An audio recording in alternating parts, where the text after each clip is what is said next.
Welcome everybody back to another episode of Monday Night Muscle. I'm your host, along with the voice of professional bodybuilding, Bob Ciccarillo, and we are joined by the Dragon Slayer, the Hall of Famer by way of New Jersey, Bob. New Jersey. Rich the Itch Gaspari. Welcome to the show, Rich. You remember that? Rich the Itch. I remember seeing it. I remember it vividly when, doing my shows with competing with Lee Haney. Yeah, when I saw that in the magazine, I was like, shots fired.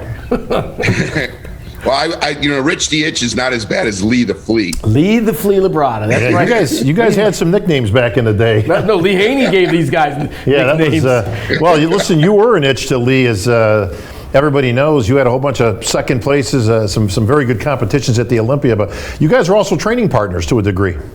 We were training partners. Actually, we were training partners before I turned pro. Okay. So I moved to California, like all other bodybuilders that want to make it, and I moved to Venice, and I stayed here for a little while. But then I actually moved into the Valley to manage a Gold's Gym in Reseda, and that's where I met Lee Haney. So he was watching me train like an animal, and he came up to me and said, "Hey, would you want to train with me? I'm getting ready for the Mr. Olympia. I came in third place, and I'm going into my first Mr. Olympia."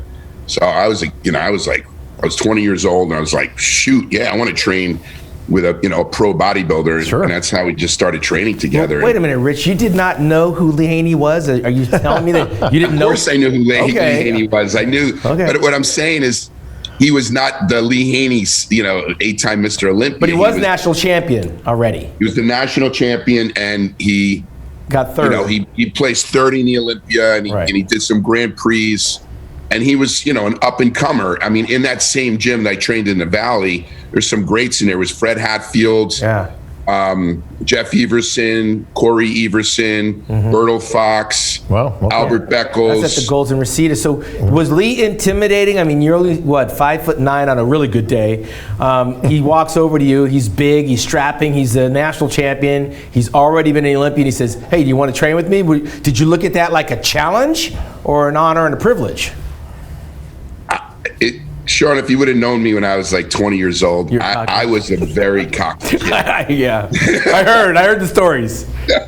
I was a very cocky kid. So when I moved to California, first of all, I won all the shows in Jersey. So, everybody in the area goes, "You're a big fish in a little pond." So when you go to California, you're going to be nothing. So I said, I'm moving to California. I'm going to prove to everybody I'm going there and I'm going to conquer. And I would go to Gold's Gym Venice, and I would challenge guys like in lifts. I would, because I would read the magazines like what Tom Platz did, and the lifts that he did with 500 for 25 reps. I would make sure I was able to do the same lifts that he was doing.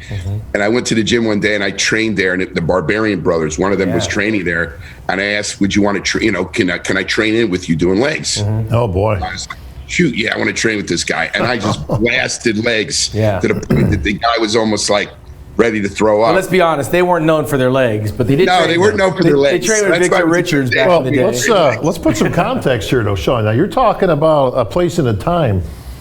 1983, Rich. You're what, 19, going on 20? It's just 19, turning 20. Yep. You've already made the move. Like you said goodbye, Jersey. Yeah. I'm going out west. I'm going to California. But at 19 years old, Sean. I mean, that's something you don't see these days. No, I mean, but the 80s, I think, were ripe with people getting very active in the 80s. The 80s were ripe with a lot of youth, I should say. Sure. Guys were much younger in the 80s going for it. I mean, you met Haney, who could have been 22, 23 years old. 20, it was young. Yeah, and you were in the second hotbed, Reseda. A lot of people don't know about Reseda. It was kind of one of those little quiet secondary meccas in bodybuilding. Albert Beckles was out there, like you said, Victor Richards and the Barbarian brothers. Some good, strong, strapping people. And it wasn't too far away from the Weider headquarters, I might add. That's why. Yeah, that's the reason why it had some popularity back over there. But yeah, the Barbarians was a nice start. So Lee Haney comes over. You want to train with me, and you look at it like, yeah, I'll train with you. Let's do this. I'll train with you. It was funny because when I moved to California, I was bulky. Yeah. So I was around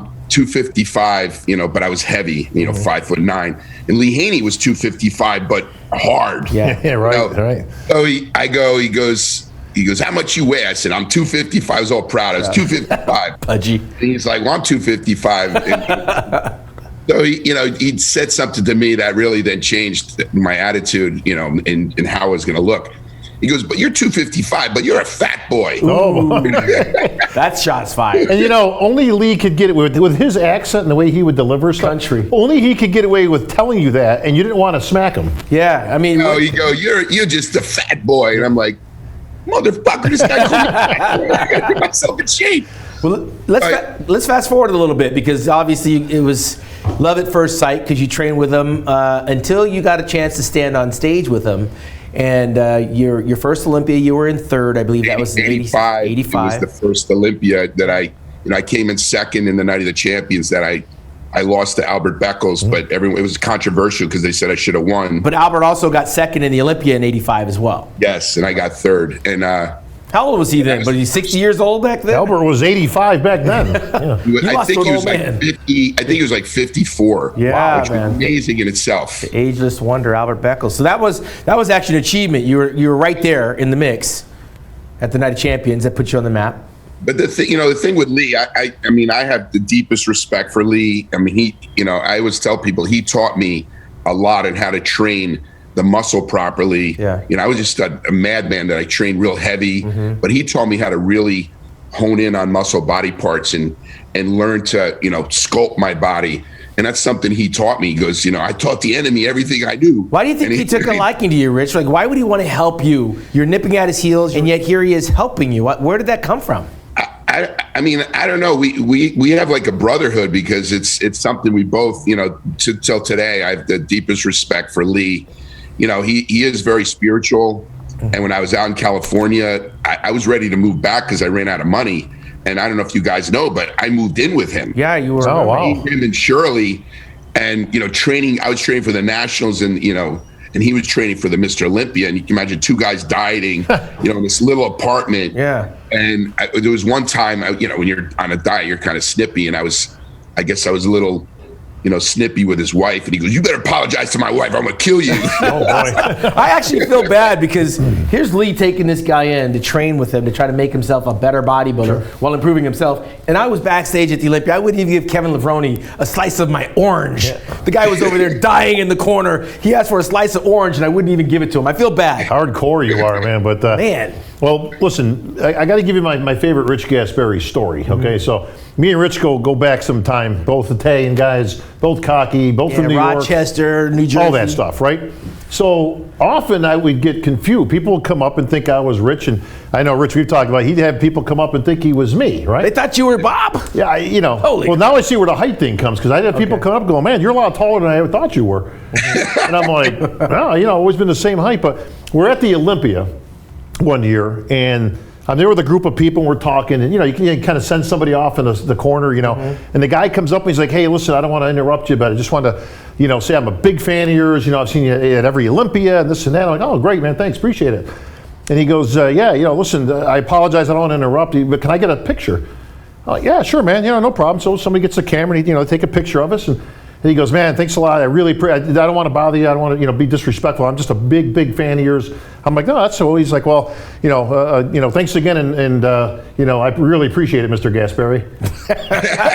And I kind of look at everybody else like in our circle, and nobody knows what to do. Yeah. They're all looking at me, and I go, "Yeah, thanks, no problem." But Like it wasn't Italian. worth correcting him. But it was the funny, and then of course, we all broke out into laughter. But yeah, I'm taking in all these accolades and all these things. He thinks I'm rich. Well, they say. How about just recently, Dana, like, she gets a bunch of covers, and there's a cover of you in one of the magazines in Muscular Development.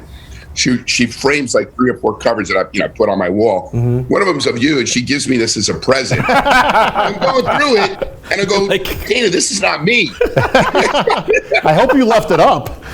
I still got it. That's classic. It's nicely framed. Yeah, I know, it's nicely framed. Hey, leave it up there with you. Well, Rich, you came out of was it Toms River, New Jersey? Or where? No, I'm actually from Edison, New Jersey. I live in Toms River right now. Okay. This is the Jersey Shore where Yeah, I know. Oh, boy. I'm going that way. So let's talk about some of the guys that came out of Jersey, because you were like, as far as I knew, one of the first big names that came out of there. But New Jersey was ripe with some talent. I remember huge. Franco Santarillo was out of New Jersey. Johnny area. Morant. Big Johnny Morant. Gerard Dente. North America champion, Gerard Dente. Did you see any of these guys coming up in Jersey? Don't forget Shaq Daddy, Natashak out of Jersey. Natashak. He was like the first big East Coaster I remember. Right along the time you came up, you and Natashak. We won the same year. We won the Okay, that's why. And we were roommates in Las Vegas when we won that show together. Wow. So what was the climate back then? I mean, I'm familiar with Diamond Jim and John Kemper and all those guys.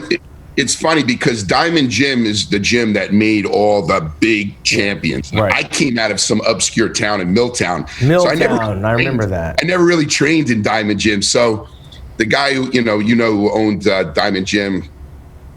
Right now, the owner today? No, not the owner before. Yeah, I didn't. It's just John Kemper. I don't know who the owner. John Kemper. That's it. Yeah. Sorry. The late John Kemper. Yeah. Late John Kemper. So John Kemper. So I didn't really train there. So and that was like his gym that made all the champions. Yeah. And then I come out of left field, winning all the shows. Yeah. I never really trained in that gym, and I went there later on. Yeah.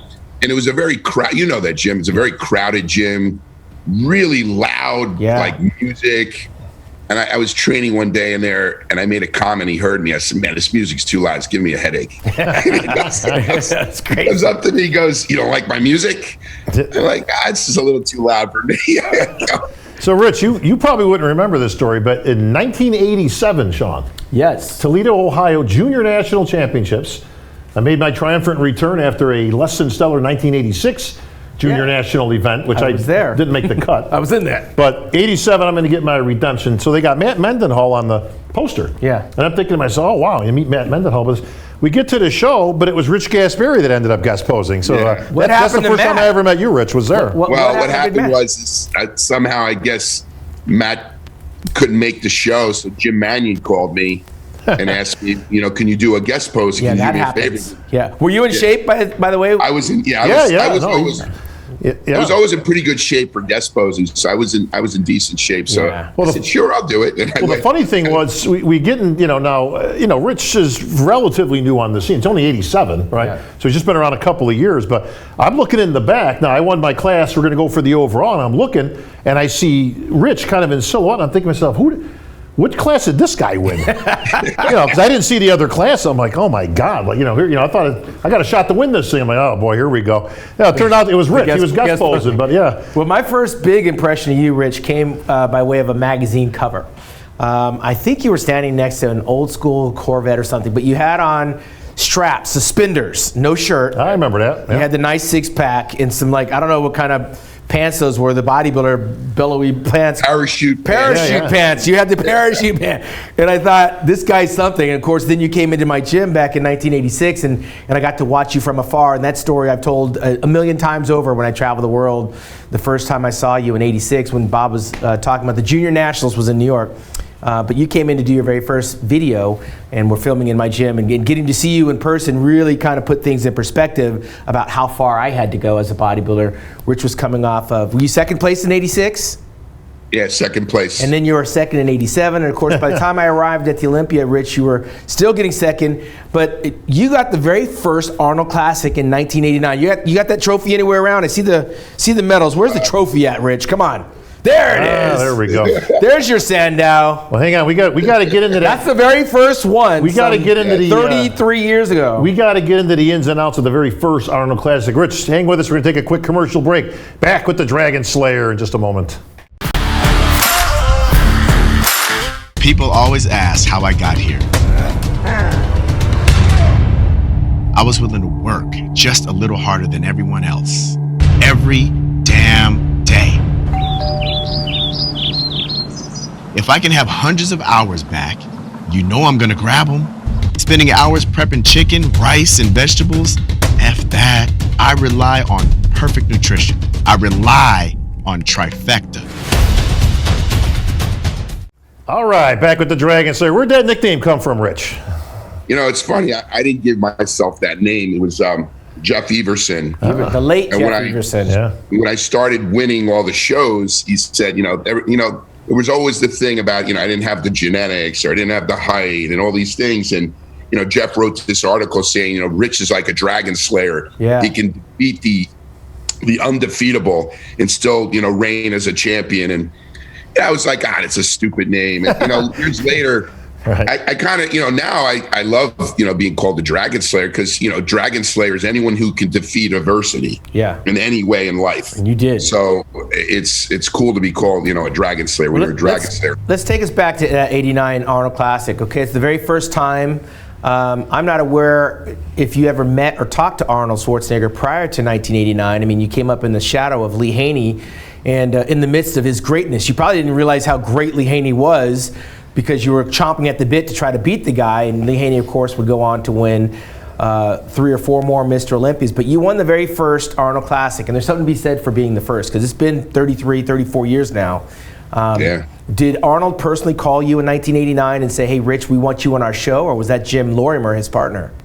No, actually Arnold called me. And I was told I was one of the only people that Arnold's ever called to go in a show.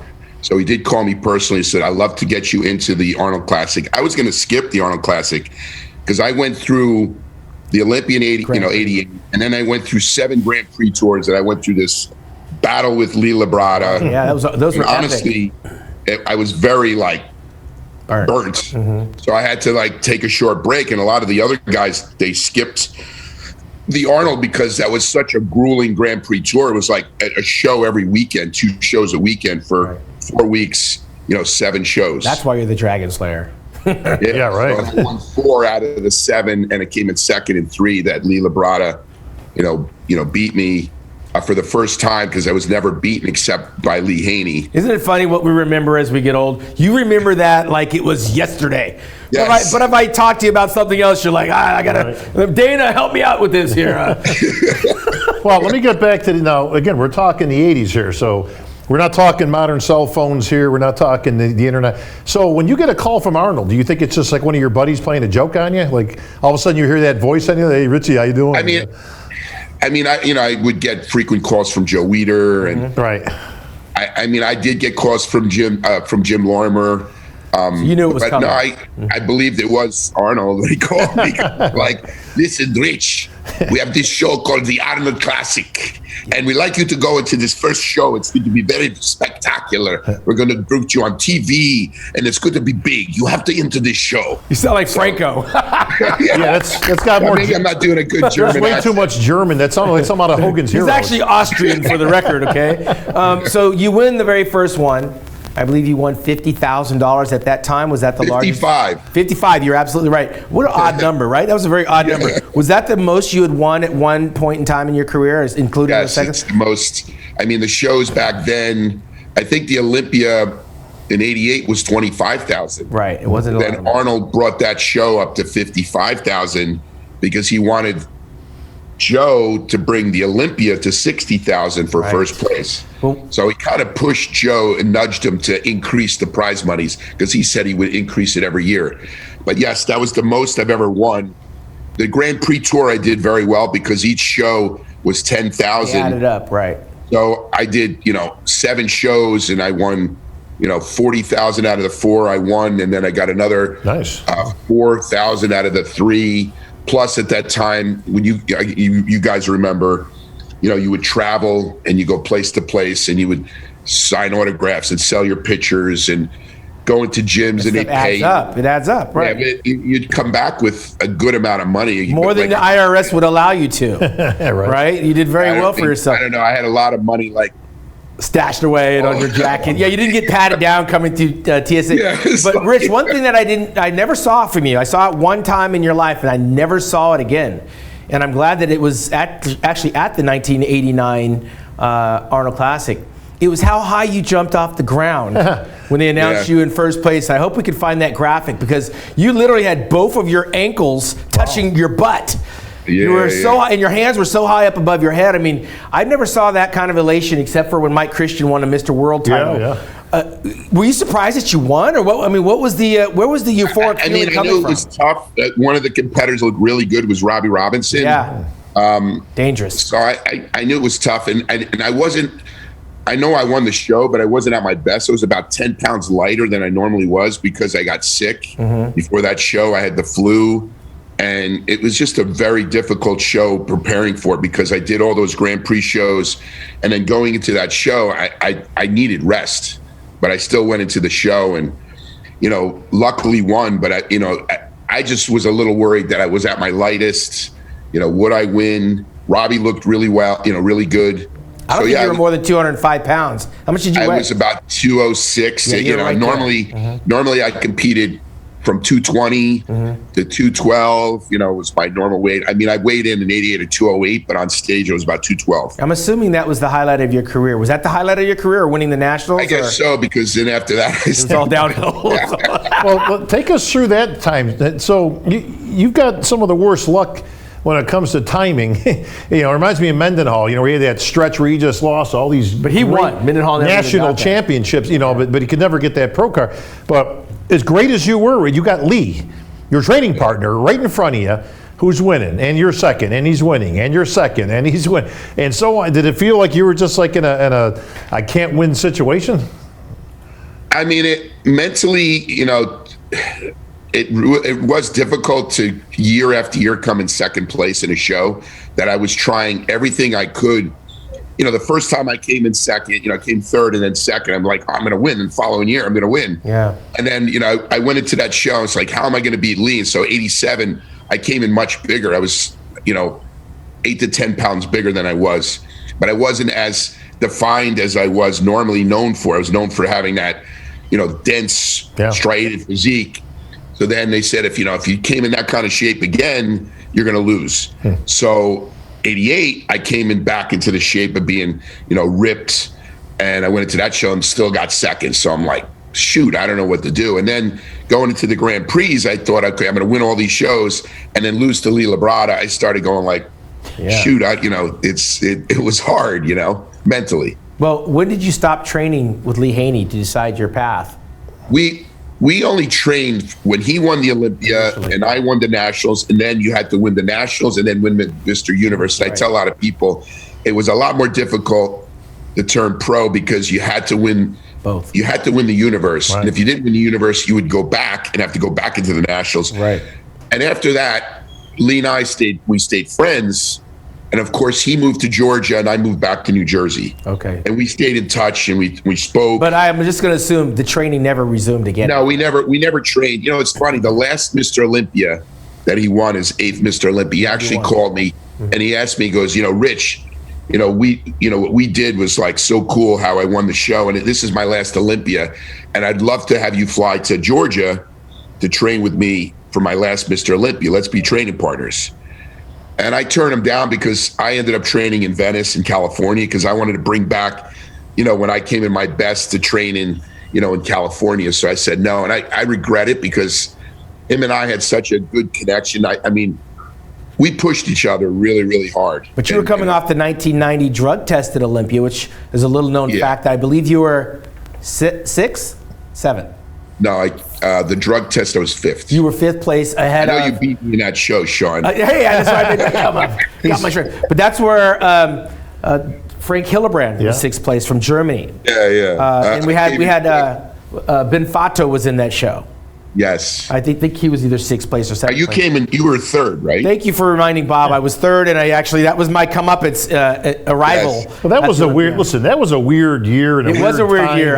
Wait, I want to find out from Rich how weird it was, because you were the chemist. You were the freaky guy with the onion skin, the vascularity, and you didn't have Lee Haney in your corner in 1990. So what did you do differently for that show? Because we're dealing with weight issues. You were going up and down with your weight, and now you're coming into this natural drug-tested show. You didn't do the Arnold Classic in 1990, so you had a full year off coming off the 89 Arnold Classic, and then you did the Olympia in 1989. I believe you were 4th place in that show with Vince Taylor, his first third place. 4th place. On my birthday, I remember it well, Rich. And you weren't happy because you were in Italy, Rimini, and that was where you were supposed to actually win the Sandow in your mind, right? You went there early to train for that. I went to Italy, and I was there for about 10 weeks before. I stayed in the mountains of Trento, Italy. You were really Italian. He was doing a Rocky IV. He was straight up. Were you speaking Italian? Did you learn the language? I spoke Italian because of my parents, but I spoke fluently. But when I stayed here that long, I started speaking Italian. Another thing, brought me there is, an Italian girl. I remember. Richie was squatting sheep up. But Rich, you were cocksure though. That was going to be, you're going to win it on your home country. I actually, was friends with Boyer Coe, and I brought in, because they didn't have a good leg press. I flew in a leg press and a hack squat. Wow, you're dedicated. That's still to this day at that gym in Italy. And I would get up, train in the morning, train at night. There was a lake nearby, so we'd lay out by the lake. And Lake Minnetonka.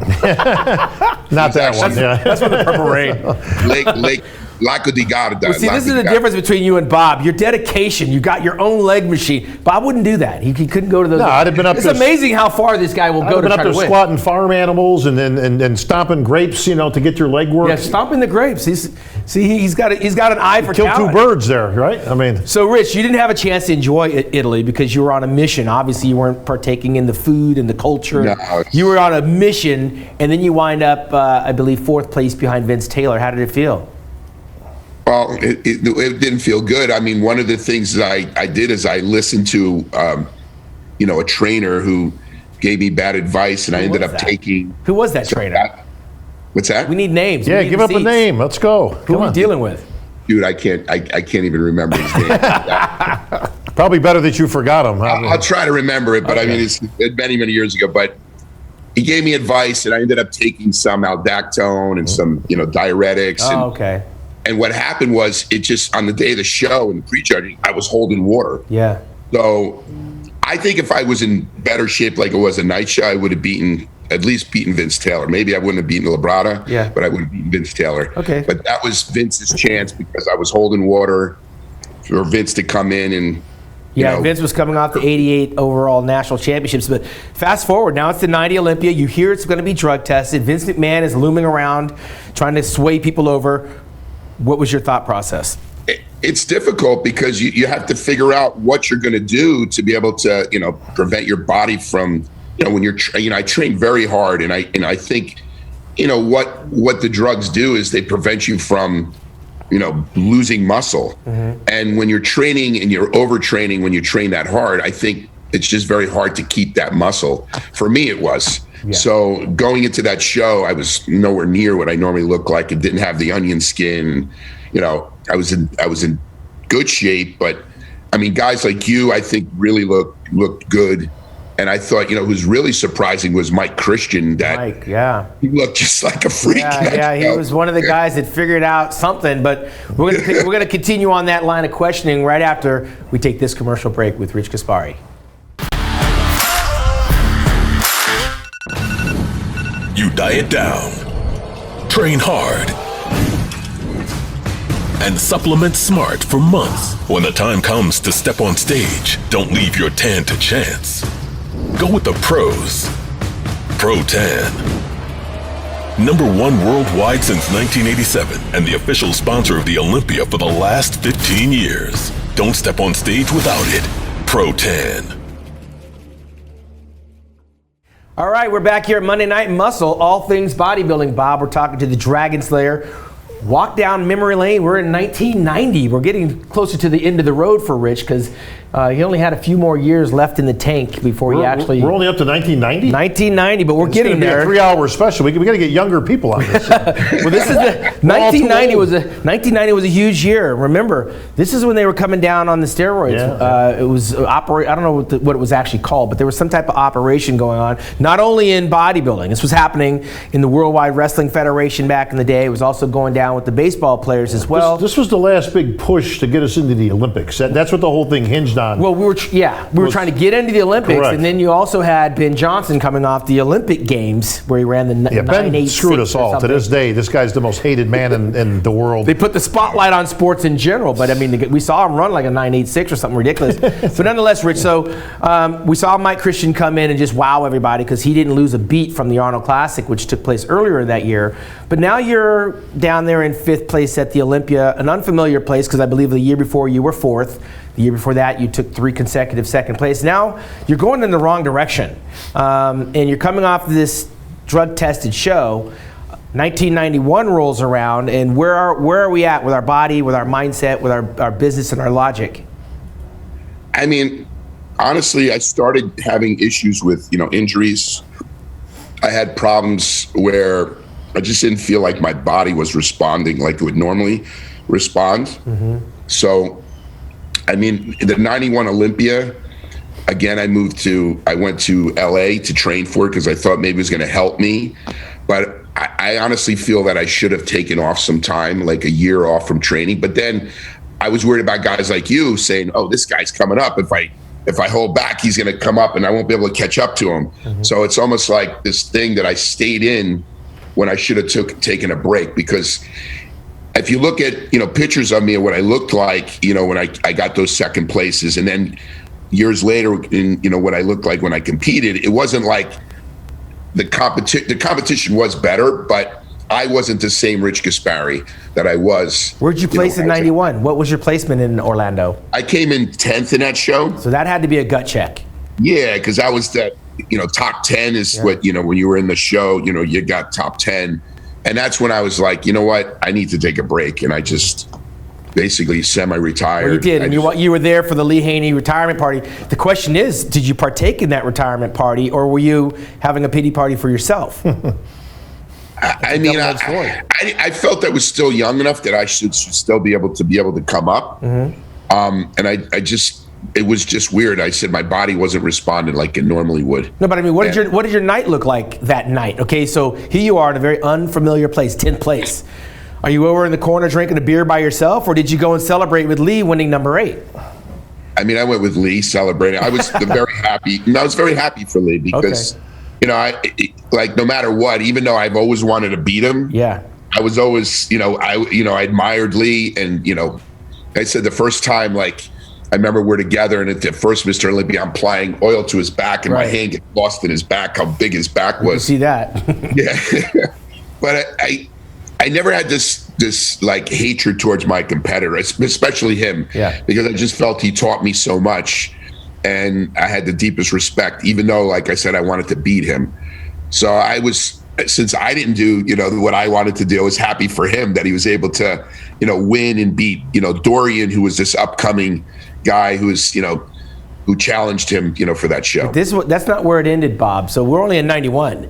You had some more attempts at trying to recapture that old glory. You watched Dexter Jackson come in the Olympia and place 9th his rookie year back in 1999, and he finished 21 years later in 9th place at the 2020 Olympia. You continued on after 1991, even though you sustained several injuries. You had torn a pec. And I believe somewhere along the way you started dabbling in the supplement business before you walked away from bodybuilding. Take us through those last 1 or 2 shows. Did you go back to New York Night of Champions, by the way? I did go. I didn't compete 92. I came back in 93, 94, 95, and I took a year off. I went into the Night of the Champions. I placed, I didn't even remember, top 7 or whatever I placed, because I know that I went into that show. I know, you know why I'm laughing, because I'm going back to what you did remember on the tour, beating all those guys, and then in your last show you're like, I don't know, 7. It's amazing how the memory tends to want to. I don't even remember where I placed. Go ahead, Rich. Oh, you don't place high. You're not going to try to remember the places that you didn't do that well. But I mean, I just got to this point mentally and physically. I think I pushed myself, to the limit in what I can do with my body. And I started having issues. I have degenerative discs in my neck, and I still have issues with it, that I started seeing parts of my body atrophy from, no matter how hard I trained, they wouldn't grow. And I was like, what the hell's going on? And I had issues where the last show was in 96. I was getting ready for the Night of the Champions, and I herniated a disc in my neck. My total right side went paralyzed, and I was like, I'm done. That's it. Where does the idea for Gaspari Nutrition originate from? Well, it's funny. At that 96 show, at that time I had a gym. I was doing personal training, and I was doing supplement consultation. I was giving people products and stuff. So when I injured myself in 96, I'm sitting in, my bed, because I couldn't move, because my right side was just horrific pain down my brachioradial nerve. I said, what am I going to do now? I'm not going to do bodybuilding anymore. So I got to do something. So I was always into supplements. So I said, I'm going to start a supplement business. And that's what I just said. I'm just going to do it. And in my bed, I started coming up with ideas and the brand, and that's how I just started it. Did you have other names that popped into your head? I mean, clearly you went with your own name, which I did have a brand. I called it Gentech. Okay. Varied Engineered Nutritional Technologies. But at that time, I don't know if you guys remember, there was a company called Gen. There was actually I don't even remember them. GEN. GEN, and I got sued, so I had to change it. And then the Muscle Tech guy sued you for tech. So then It's so I learned a changed lot, the name just to Gaspari Nutrition, and that was it. The rest was history. I started Gaspari in 1997. That's when the first idea of starting it, and I've still been in business. And it's great to now even still grow the business now.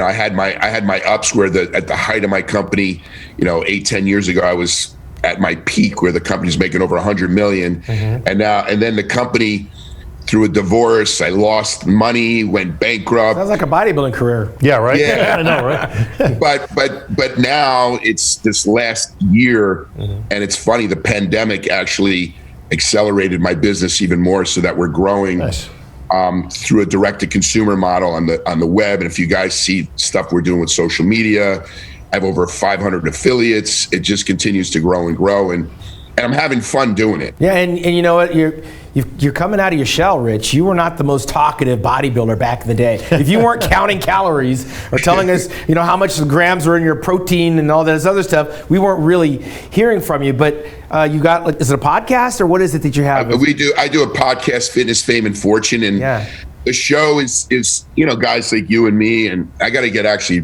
Bob on the show. But it's people that have made themselves famous through the fitness field, and then monetized on it. So I've had a lot of great guests, and I've had Sean on the show. I had Jay Cutler, Lee Haney, CT Fletcher. I mean, I've had a lot of great guests on the show. I think your fans love the idea that you have the show because they're finding another side of you. Not only are they learning about how your mind works and who you are as a person, but you're also able to dig into some of those relationships that you weren't able to forge as a bodybuilder, because if I remember correctly, I mean, you were a freaking machine. You ate when it was time, you trained when it was time.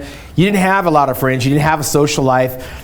You walked away from New Jersey to pursue this, and everything was very methodical. And now you seem a little bit more relaxed, kind of like our buddy Dorian Yates, even buddy Ronnie Coleman. In retirement, you guys have become a little bit more accessible. Of course, social media has helped us learn a little bit more about you. But it takes me back to that phone call where Arnold called you. And now here we are some 30-something years later. You're one of the major sponsors for his amateur Arnold Classic, so you're giving back. You sponsor athletes so they can pursue their goals. You're in how many countries now with your products? We're in over 50 countries with the brand. I mean, and now it's growing again because, the pandemic slowed everything down. And, I focused on the sales in the U.S., but now it's all coming back, so it's really... Yeah, that was the point. We're like gone full circle now, and people are looking at the legacy that you kind of left behind, the way that you were looking at some of the people that came before you. Well, here's what else is full circle, Rich. So you got a chance to do some expert commentary with our good friend Sean Ray at this past Olympia, and much like we've been doing this for years, I hope you got a good amount of flack from critiquing these competitors like we have over these years. Rich was very nice. I thought I was going to have flack. I made my comments. I had Brandon Curry on the show, and I said that his legs were not up to par to what Phil Heath had and what Rami had, and but I mean he's actually a good guy that he knows he wants to improve his physique, and I believe someone like Brandon Curry still will improve his weaknesses, but I enjoyed it because I spoke my mind. I know Sean was being a little bit more diplomatic. You think? And I was just saying it like it is. And he goes, Rich, you're just like, one of the armchair, guys who just saying it like it is. This is like the first stage of going to hell when Sean ends up being the diplomatic one. Yeah, I know. How's that happen? How's this happen? And Rich is actually the one that, I figured I'd bring him in there and let him stick his neck. And he did a great job for Ricky. I mean, the commentary was very well. Athletes don't get it until they retire, yeah, or when they're put in a spot like you, Rich, where it's like, okay, now here you're going to do commentary. Now I want you to critique these guys' physiques. Well, not everybody can be in the top 5. Not everybody can be great. Not everybody can be peeled. I mean, in order to keep some semblance of keeping it real, you got to call it the way you see it. And that's what I was trying to be. I was trying to be brutally honest, on my assessment of the show. And it was good that, Sean asked me to do the open because I knew all the competitors. Sure. If he would ask me to do the classic, I would have been like, that's where it gets a little bit dicey. But let's continue down that road of retirement for you, Rich, because obviously you know what you're looking at when you're looking at an open professional Olympia bodybuilder. But you also wear another hat. You're a dad, got 2 kids. Almost a teenager. How old is your daughter now? My daughter yesterday turned 14 years old. There you go. A teenager. Now, here's the difference, Sean. And how old is your youngest? My youngest is 1.5. Yeah. See, there's a difference, okay? All 3 of us have kids the same age. Yeah. Except Rich was stupid enough to go down this road again. He might be the smart one because 10 years from now he's going to have a reason and a purpose to stay active. This guy's training. You got to take. I can't imagine. Me and Sean have talked about this. We can't imagine going back down that road of, Enfamil and diapers and So how is it being a dad doing it again? I do about 10%, and she does 90%. There's your key. But the good thing is, I mean, listen. I personally couldn't do it, Rich. I mean, you're breaking new ground. I got a couple buddies of mine that are right where you're at. But I look a little bit further down the road, 10 years from now. I mean, 10, 11-year-old is kind of self-sustaining, right? And you got a boy. You had a girl on the first time. You got a girl. I got girls. We don't know what that's like. Well, you've got 3 kids total, right, Rich?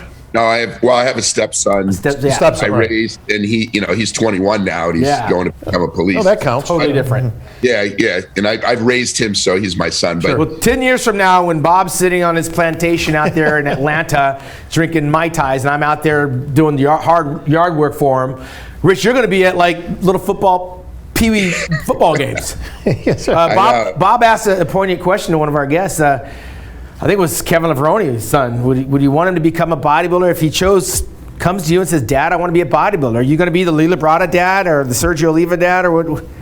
I believe whatever my kids want to do, they should do. Like my dad, frowned upon me becoming a bodybuilder. And then years later when I, became famous and he was my biggest fan, he goes, you know what? You did what you wanted to do. And I'm proud of you that you followed your dream. And I would do the same for my son. I mean, if he wanted to be a bodybuilder, I wouldn't want him to be a bodybuilder, but if he wanted to be a bodybuilder and that was in his head, just like the way Hunter Labrada is now, I think he's going to be one of the greats.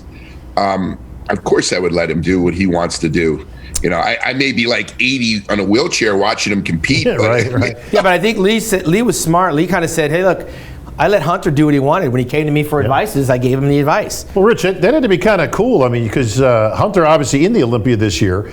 So you got to see your buddy Lee Labrada, who you competed against many, many times on stage, actually do the critique on his son making his Olympia debut. So how was that for you? I thought, Hunter looked great. He got in the top 10. He placed 8th? Yeah. Yeah, he was right. Yeah. He was right there. I think he still needs some work to get in, that conditioning and hardness that I saw in the other competitors. And I was very honest in saying that, but I do believe he's the future, in bodybuilding. I see guys like, I think I mentioned Akeem Williams is another guy that I think is going to be in the top. He's a beast. Well, let's go back to the commentary, Rich, because you were all about Ramy when he came out. It was almost like a slam dunk deal from beginning to the end. It was all about Big Ramy. Now, from your trained expert eyes coming up in bodybuilding, you came up right in the shadow of Lee Haney. Is that the look that you want for bodybuilding? Big Ramy's not the classic looking physique. We had a debate the other weekend, me and Bob, about Chris Bumstead, and I was like, listen, if Chris Bumstead puts on 10 pounds and stands next to Ramy, my eyes are probably going to go more towards what Bumstead brings than what Ramy brings because of the artistry, the balance, the genetics, just the overall Bob Paris, Barry DeMay look. And I think it could present a challenge for somebody like Big Ramy because the kid's like 6'1". Could somebody like that present a challenge to somebody like Big Ramy, or does Ramy just have too much muscle? What Big Ramy brings to the stage, he brings the wow factor when he comes out. And, he was always that guy who they said if he could just get in shape, he would really do damage. And And what he did in his show is he was in shape. Right. And I, remember commentating with you, and I said, check him out, Sean. I said, he's the first guy to hit the pose and the last to get out of the pose. He was prepared in every way with his presentation, his conditioning, his posing. I mean, he did everything right for that show to win, and you could see it. Yeah. Could other people beat him? I think so. I mean, if someone like Bumstead gained 10, 15 pounds, we'd have to see what that looks like. I tell you right now, I think Brandon Curry can continue to improve, on his weaker points and bring up his hamstrings more. And, he's got great shape, that small waist, that freaky X factor, physique. I'm not sure today you're going to have this reign of like 8-time Mr. Olympias. Mm-hmm. I'm not sure right now. I was just going to ask you that, if you saw that coming, or if that's kind of a, it almost seems to kind of come in groups, where we had like, Arnold, and then, you had a couple different winners for about 5, and then, you have a Lee Haney, then there's a couple different winners, and it seems to have kind of gone that road. But I'm kind of with you on that one, Rich. Like, I don't know if I see, Big Ramy could win a couple of these. But I don't see him winning 5, 6, 7, 8. But let's be honest, if Big Ramy's not in shape, Big Ramy's not Mr. Olympia. I mean, right. Brandon Curry has beaten a lot of guys beat Big Ramy, to be honest. Yes. But Big Ramy. That's what I'm saying. Yeah. I think, Brandon Curry is very consistent. If he comes in the show and Ramy's off, Brandon Curry can beat him. So it's not like with Lee Haney was so overwhelming to the other competitors that even if even Lee was a little off, he was still beating him. This show is so competitive that top 5 group is just so close. The prejudging, you had Hadi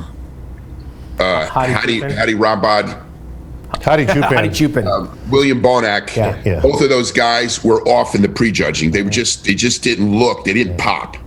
And then in the night show, it changed where I felt those two guys should have been, second and third, and then Phil and Brandon should have placed lower. But I guess they were so ahead, in the prejudging, Brandon and Phil, that they couldn't catch up. Well, the beauty of professional bodybuilding, Rich, is that it continues to evolve, and nothing is guaranteed to anybody. Since the retirement of Lee Haney and Ronnie Coleman, this title could continually change hands, or Big Ramy could nail it once again. I think sometimes once you got that magic formula, it may be a little bit easier to repeat. But in this COVID world that we live in now, nothing's guaranteed to any of the athletes, and the only way to find out who's got the goods is to show up this October 7th to October the 10th in Orlando in 2021. That's when the Mr. Olympia is going to have the rubber match. We're going to really find out what Ramy's made of, because sometimes it's easier to win it than it is to defend it.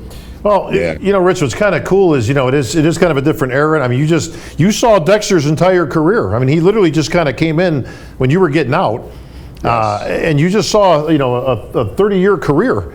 29 victories, 20 Olympias, I think he said, a Mr. Olympia title in there. So it's kind of interesting that you can see a guy like that in his entirety of his career, and now you've got the next generation, and with the Hunter Labradas and some of the newer guys that are coming up. No, when you look at someone like Dexter, he's an amazing specimen of what he could do with bodybuilding. I mean, the amount of shows he won and to be consistent like that, it's mind-boggling, because like you said, I was just retiring, and he was coming up, and he was still here up to last year. It's just amazing to see that, and still look great. And that's a tough lineup that he went against. Well, Rich, I got a chance to watch some of that commentary after the fact with you and Sean. Excellent job.